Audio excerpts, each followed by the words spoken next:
Israel lanza operaciones terrestres limitadas contra bastiones clave de Hezbollah en el sur del Líbano. Fuerzas de defensa israelíes han iniciado incursiones selectivas contra objetivos vinculados a Hezbollah. Mientras, el conflicto regional se intensifica y miles de civiles continúan desplazados. Con esto comenzamos. Los saluda Silvia Cabrera en Berlín. Titulares. Líbano registra más de 1 millón de desplazados por la guerra entre Israel y Hezbollah. El gobierno israelí declara que no podrán regresar a sus hogares hasta que haya seguridad en el norte de Israel. La milicia islamista anuncia ataques contra tropas israelíes. El rey de España, Felipe VI, reconoció que hubo mucho abuso durante la conquista de América en un gesto de reconciliación tras 7 años de distanciamiento con México, cuyo gobierno había exigido a España pedir perdón. Y seguimos celebrando los premios Oscar. Los Ángeles acogió la edición 98 de los galardones más importantes de la industria del cine. Una batalla tras otra se coronó como la gran triunfadora. Frankenstein, del mexicano Guillermo del Toro, terminó con 3 galardones.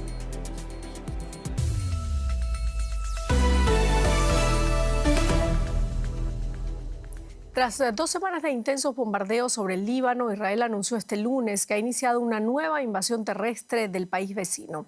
El gobierno israelí informó que se están llevando a cabo operaciones limitadas contra la milicia islamista, considerada organización terrorista por la Unión Europea y varios países. Los enfrentamientos contra el grupo chií y sus bastiones se han intensificado en todo el sur del Líbano.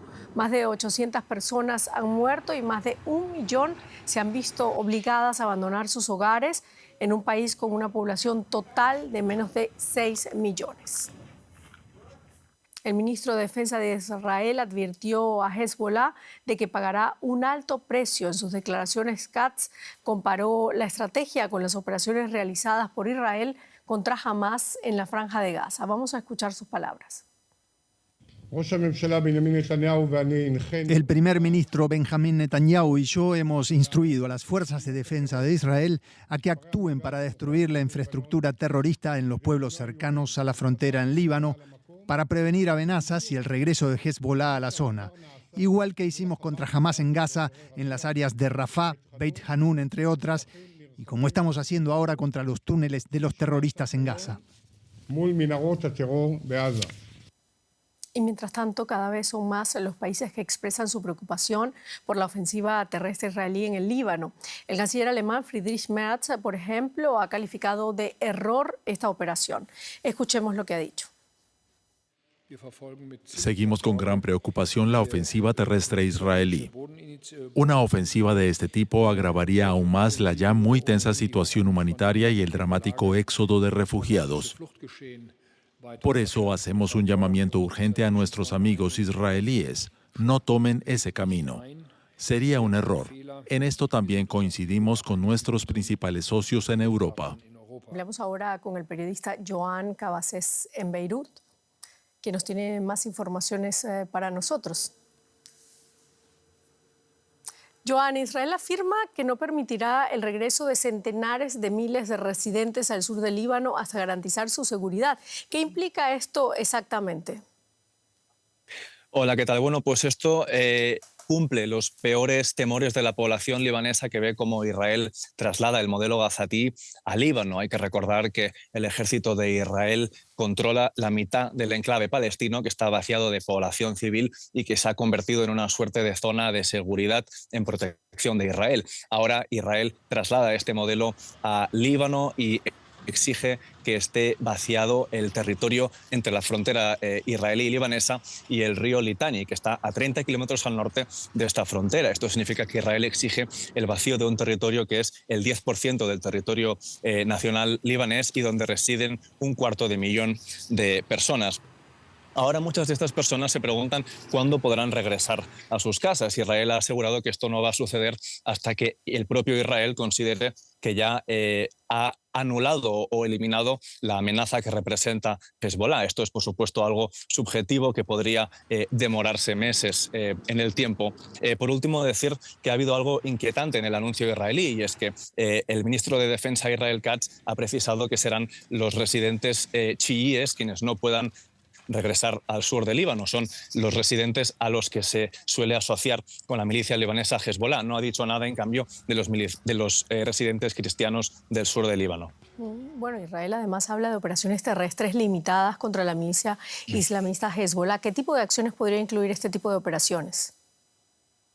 Bueno, pues lo cierto es que cabe esperar algo parecido a lo que ya ocurrió en el año 2024, cuando recordaréis que el ejército israelí invadió el sur del Líbano, pero se quedó en una franja, por lo general, de entre 1 kilómetro y 3 kilómetros hacia dentro del territorio libanés. En esa ocasión, lo que hizo el ejército israelí es algo que podríamos ver también ahora de manera próxima, y es asegurarse de que esa franja fronteriza esté vaciada de población civil, asegurarse el control israelí sobre el terreno y causar destrucción en el paisaje urbano, puesto que Israel alega que la milicia libanesa Hezbollah está infiltrando o camuflando sus capacidades militares en los pueblos libaneses fronterizos con Israel. Decir también que en el día de hoy esta incursión creciente israelí en el sur del Líbano ha propiciado la respuesta de los combatientes de Hezbollah, y se han registrado combates en distintos puntos de la frontera entre Líbano e Israel. Esto está siendo especialmente así en puestos o municipios estratégicos, como por ejemplo en Hiam, como comentabais, que se encuentra en el camino entre la Bekaa, una provincia montañosa donde Hezbollah tiene almacenes de armas, y la frontera con Israel. Muchísimas gracias, Joan Cabasés, desde Beirut. A vosotros. Y como decíamos antes, el número de personas que se han registrado con las autoridades libanesas como desplazadas por la ofensiva aérea israelí superó este lunes el 1.000.000. Muchas de estas personas que huyeron de los combates se encuentran ahora dificultades para alojarse por el miedo de hoteleros y propietarios de viviendas que temen que sus huéspedes puedan ser objetivos de Israel. Este es el famoso paseo marítimo de Beirut, conocido como la Corniche. De día la vida aquí parece casi normal. Pero de noche el lugar se transforma en un refugio para familias libanesas desplazadas por los combates entre Israel y Hezbollah. Ali Al-Sein y su familia duermen aquí desde que huyeron de su pueblo en el sur del país. Somos 4 familias, 22 personas. Algunos duermen en este coche y las mujeres en la furgoneta. Pero está muy lleno. Duermen prácticamente de pie. Es muy incómodo. Dormí en el coche unos días y me duele la espalda. Prefiero dormir afuera, en el suelo, aunque haga frío. El gobierno libanés habilitó refugios temporales en escuelas, pero no es suficiente para acoger al 1.000.000 de personas desplazadas por la última escalada del conflicto con Israel. Esta escuela en el centro de Beirut alberga ahora a más de 200 personas. Entre ellas está Shihad Zahardin y su familia. Huimos y dejamos todo atrás. Esta ropa nos la dieron aquí en la escuela. Todos los días nos traen agua y comida. Tendemos la ropa en este balcón. En realidad es una ventana, pero es el único respiradero de que disponemos. Miramos hacia afuera y rezamos para que todo mejore. Que Dios traiga calma y paz porque estamos agotados. El pueblo libanés ya ha sufrido demasiado. Pero la crisis no da señales de aliviarse. Cerca de la escuela, un ataque israelí alcanzó un edificio de apartamentos en un barrio densamente poblado en pleno centro de Beirut. No se trata de una zona controlada por Hezbollah, pero cada vez parece que cualquier barrio puede convertirse en objetivo. Es en realidad una zona muy tranquila y segura, pero ahora mismo ningún lugar en el Líbano es seguro. No sabes quién vive en los edificios. La gente acoge a familiares o amigos desplazados y nunca sabe si alguno de ellos podría ser alguien a quien Israel esté buscando. Sí, creo que ahora mismo nadie está a salvo. Solo nos queda esperar y rezar. Al otro lado de la calle, voluntarios organizan ayuda humanitaria. 8 mujeres lideran la ONG Souk al-Balad, que desde el inicio de la guerra apoya a familias necesitadas junto a decenas de voluntarios. Aquí tenemos la caja de ayuda alimentaria. Cada una contiene unos 16 productos, granos, habas, arroz y otros alimentos. Cada caja está pensada para una familia de 4 miembros. Poco después, el paseo marítimo fue alcanzado por un ataque israelí. 8 personas desplazadas murieron y 31 resultaron heridas. Hezbollah respondió lanzando varios cohetes hacia el norte de Israel. Por su parte, Israel bombardeó Beirut y sus suburbios. Todo apunta a que el conflicto sigue escalando. El presidente de Estados Unidos, Donald Trump, advirtió de que la OTAN se enfrenta a un futuro muy malo si los aliados no ayudan a garantizar la seguridad en el estrecho de Hormuz. Trump ha pedido a varios países que den un paso al frente. Irán ha bloqueado esta ruta marítima clave en represalia por los ataques de Estados Unidos e Israel. Aproximadamente una quinta parte del petróleo y gas natural licuado de todo el mundo pasa por este estrecho. Los ministros de Asuntos Exteriores de la Unión Europea están debatiendo qué se puede hacer para mantener abierta la ruta y se ha sugerido como opción una iniciativa similar a la utilizada para la exportación de cereales de Ucrania. Bruselas, María García Sornosa con más detalles para nosotros. María, ¿cómo han reaccionado en Bruselas a las declaraciones de Donald Trump sobre un futuro muy malo para la OTAN si los aliados no ayudan en el estrecho de Hormuz? Sí, Silvia, como no podía ser de otra forma, a los aliados europeos no les ha gustado nada estas nuevas amenazas de Donald Trump. Al fin y al cabo fue una guerra para la que no fueron informados y que está teniendo muchos efectos sobre Ucrania y también sobre la Unión Europea. Ahora Trump les pide ayuda, pero aquí en Europa ni siquiera sabe cuáles son sus objetivos militares. Así que en Bruselas han puesto muchos esfuerzos en marcar distancias. La OTAN no es parte del conflicto en Oriente Próximo y no quiere serlo. Un portavoz de la Alianza Atlántica nos decía que son los estados de forma individual los que están hablando con Estados Unidos. Hoy, por ejemplo, el Reino Unido decía que estaba explorando vías para mantener abierto el estrecho de Hormuz, pero que en ningún caso serían bajo el paraguas de la Alianza Atlántica. María, los ministros de Exteriores de la UE están debatiendo cómo mantener abierta esa ruta. ¿Qué opciones concretas se están discutiendo allá en Bruselas?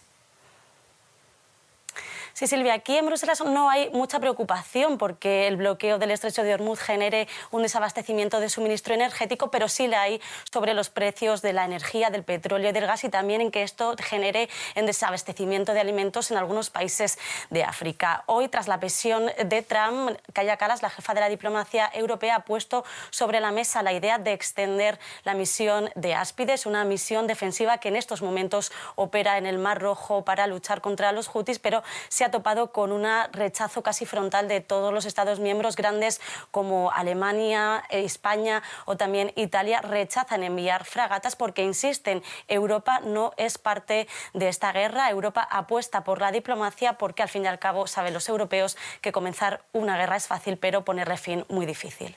Muchísimas gracias, María García Sornosa, desde Bruselas.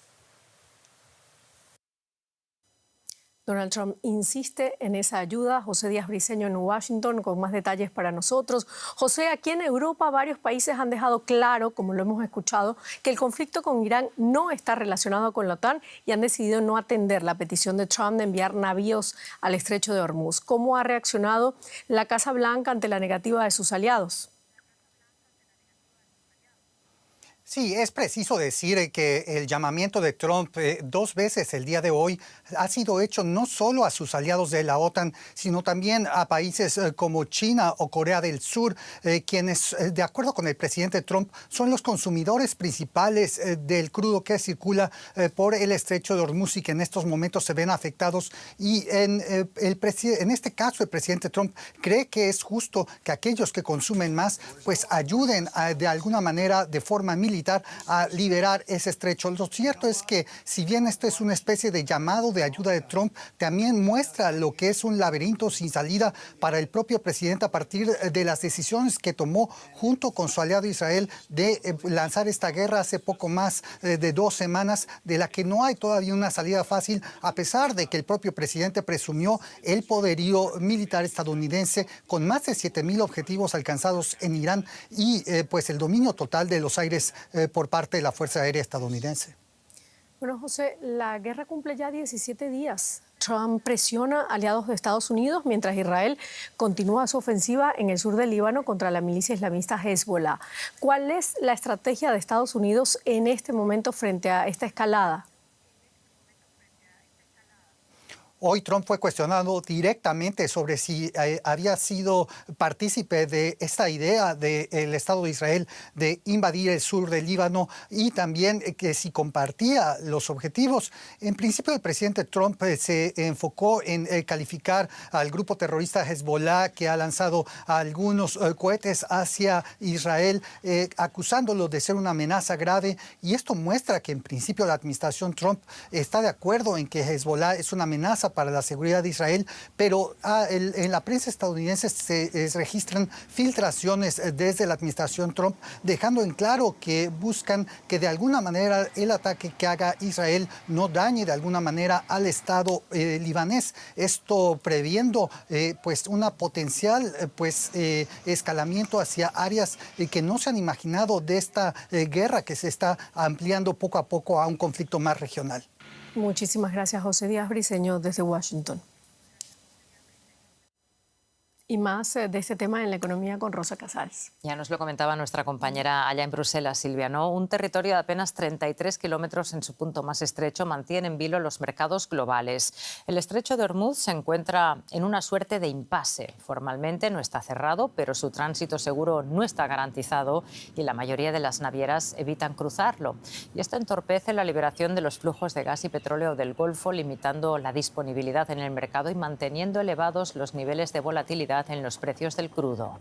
Los operadores internacionales permanecen a la espera de señales que permitan estabilizar los suministros energéticos. Más nos ocupamos del precio del crudo y de su increíble volatilidad y lo analizamos con mi querida compañera Ana Nieto en Nueva York. Ana, este lunes el petróleo ha detenido su escalada, está en compás de espera.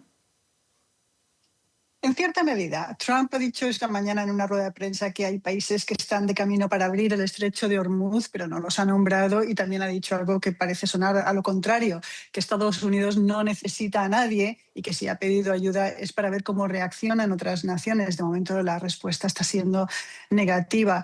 Hoy Scott Bessent, el secretario del Tesoro, ha dicho a la CNBC que hay barcos iraníes que están circulando con petróleo y que también hay tanqueros de India y de China que también están transitando por esta zona, por este crucial estrecho de Hormuz. Estados Unidos está permitiendo este tránsito para no poner más presión al alza en los precios, que siguen, sin embargo, muy elevados. El Brent ha estado todo el día alrededor de los $100 y el Texas alrededor de los 94. Adicionalmente, Fatih Birol, que es el presidente de la Agencia Internacional de la Energía, ha dicho que aunque ya se aprobó la semana pasada la mayor liberación de reservas de petróleo, aún hay 1.400 millones de barriles en reservas que se pueden poner a disposición de la oferta si es necesario. Las fluctuaciones de los precios son normales, pero el riesgo al alza es muy elevado y más si se empieza a especular o hay problemas evidentes de oferta tanto en crudo como en productos refinados. Ana, el Nobel de Economía Joseph Stiglitz ha advertido de los peligros de una estanflación en Estados Unidos y no es el primero en hacerlo. ¿Cuán vulnerable es el país a un shock por los precios del crudo? Sí, el profesor de Columbia ya ha advertido de este posible escenario de escaso crecimiento y elevada inflación provocada por los altos precios del crudo, que se manifiesta sobre todo en combustibles, los alimentos, no solamente por los combustibles, sino también por los fertilizantes y en general un menor crecimiento. Stiglitz además añade a esta ecuación inflacionaria el efecto de los aranceles, que siguen teniendo mucha presión en los precios en Estados Unidos. Goldman Sachs también recientemente hablaba de menor crecimiento con inflación. Nos espera recesión porque, como se dice por parte de otros analistas, hay en marcha un estímulo fiscal y una elevada productividad que suaviza un golpe por parte del petróleo que no es tan fuerte como habría sido, como fue en los años 70 durante la crisis, porque hay una menor dependencia del oro negro en este momento, no solamente en Estados Unidos, sino en general en casi todas las economías. Este es un escenario, no obstante, muy complicado que la Fed va a analizar mañana y pasado y se espera que también actualice sus previsiones económicas. Ana, muchísimas gracias por el análisis, como siempre. Y seguimos en América Latina. Silvia, hablamos de tu país.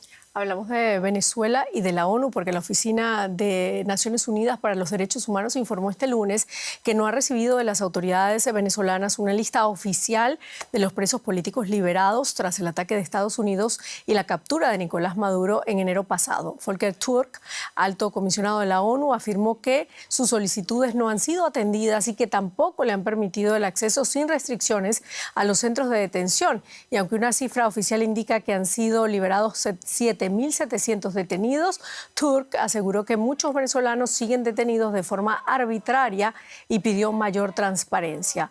Tras las declaraciones, el canciller de Venezuela, Iván Gil, acusó al comisionado de tener un sesgo inmoral y de actuar como una caja de resonancia de falsedades. Y el rey de España, Felipe VI, reconoció que hubo mucho abuso durante la conquista española de América. Lo hizo durante una visita no oficial a la exposición La mujer en el México indígena, que se exhibe en el Museo Arqueológico Nacional en Madrid. Felipe VI consideró que hay que conocer los hechos en su justo contexto, no con excesivo presentismo moral, sino con un análisis objetivo y riguroso. El rey de España, Felipe VI, realizó este lunes una visita fuera de su agenda al Museo Arqueológico en Madrid para visitar la exposición La mujer en el México indígena. Durante el recorrido, el monarca reconoció que la historia de la conquista de América hay que conocerla y apreciarla con mirada crítica para aprender las lecciones que nos deja. También ha habido luchas, digamos, controversias morales y éticas en cuanto a cómo se ejerce el poder desde el primer día. Es decir, los propios reyes católicos, la reina Isabel, ¿no?, con sus directrices, las leyes indias, todo el proceso legislativo, hay un afán de protección que luego pues, la realidad hace que no se cumpla como se pretende y hay mucho abuso. Su mensaje ha sido interpretado como un gesto de acercamiento a México luego de que en 2019 el gobierno encabezado entonces por Andrés Manuel López Obrador exigió por medio de una misiva una disculpa a la corona española por las atrocidades cometidas durante la conquista. Pero la Casa Real Española dejó sin respuesta aquella misiva. El caso provocó un distanciamiento diplomático entre México y España, al grado que la actual presidenta Claudia Sheinbaum no invitó al rey español a su toma de posesión. En octubre de 2025, durante la inauguración de la misma exposición, el ministro español de Exteriores dio un primer paso hacia el acercamiento. Dolor e injusticia hacia los pueblos originarios a los que se dedica esta exposición. Hubo injusticia. Justo es reconocerlo hoy y justo es lamentarlo, porque esa es también parte de nuestra historia compartida y no podemos ni negarla ni olvidarla. Claudia Sheinbaum saludó entonces las palabras del canciller y recordó que era la primera vez que una autoridad de España expresaba lamentar las injusticias cometidas por los conquistadores. Y cambiamos ahora de tema. Las mayores estrellas de Hollywood se reunieron en Los Ángeles el domingo en la gala de los premios Oscar para homenajear algunas películas increíbles y celebrar el poder del cine. Una batalla tras otra se alzó con 6 estatuillas, el mayor número recibido por una cinta en la gala, entre los que se incluyen Mejor Película, Mejor Director, Mejor Actor de Reparto para Sean Penn, por cierto, y Mejor Elenco, reconocimiento que se entregó por primera vez esa noche. The Oscar goes to One Battle After Another. Paul Thomas Anderson se llevó el premio grande de la noche por Una batalla tras otra, su sátira política llena de acción.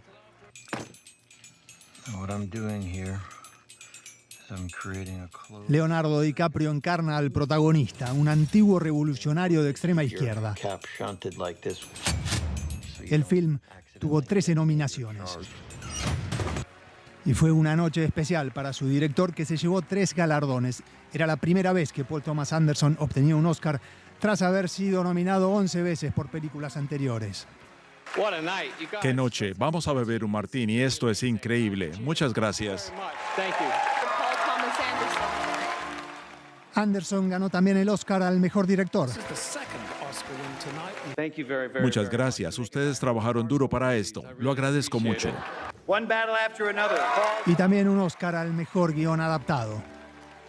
Jessie Buckley se convirtió en la primera actriz irlandesa en recibir un Oscar a la mejor actuación por su poderosa interpretación de la maternidad y el duelo en Hamnet. Un drama histórico basado en la vida de William Shakespeare y su esposa.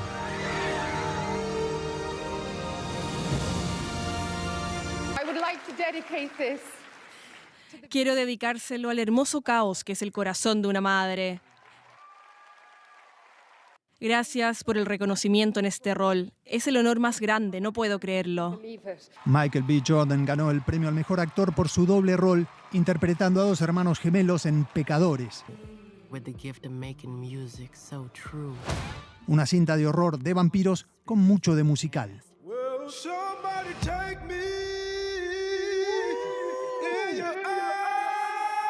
Jordan rindió tributo a los actores afroamericanos que lo inspiraron. Estoy aquí gracias a la gente que estuvo antes. Sidney Poitier, Denzel Washington, Halle Berry, Jamie Foxx, Forest Whitaker, Will Smith. Y estar entre esos gigantes, entre mis ancestros, mi gente. Gracias a todos en esta sala y a todos en casa por apoyarme durante mi carrera. Uno de los momentos más emotivos de la noche fue el tributo a los grandes de Hollywood fallecidos en el último año, incluyendo a Robert Redford, Diane Keaton y Rob Reiner y su esposa Michelle. Varias de las estrellas que actuaron en películas de Reiner en los últimos 50 años homenajearon al gran director y actor que dejó un gran vacío en Hollywood tras ser asesinado en diciembre. Y malas noticias para el mundo del fútbol. El partido de la finalísima entre España y Argentina, que estaba previsto que se disputara en Qatar a finales de este mes, ha sido cancelado debido al conflicto en Oriente Medio, según lo informó la UEFA en un comunicado el domingo. El duelo entre el campeón sudamericano y el europeo estaba programado el 27 de marzo en Lusail, cerca de Doha, pero su suerte queda en suspenso debido a la guerra de Irán. La finalísima despertaba gran interés porque podía enfrentar por primera vez a Lionel Messi y a Lamine Yamal, el prodigio del Barcelona considerado su heredero. Y con esto terminamos. Gracias por habernos acompañado. Hasta luego.